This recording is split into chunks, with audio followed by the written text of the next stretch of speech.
Hindi ka nag-plastic mulch niya. Nakakuha kami ng mga malipit na puno, no, agad? Aji lang. Plastic.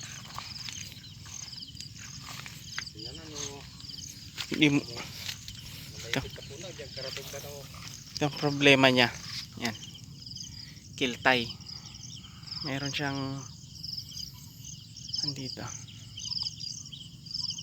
Ito. Ito yan.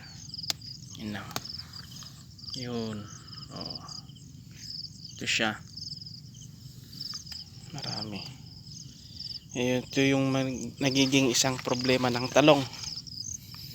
So, i-recommend natin dito sa pinsan ko yung kaibigan kong technician para mapasyalan siya. Okay. Lawak. Yan.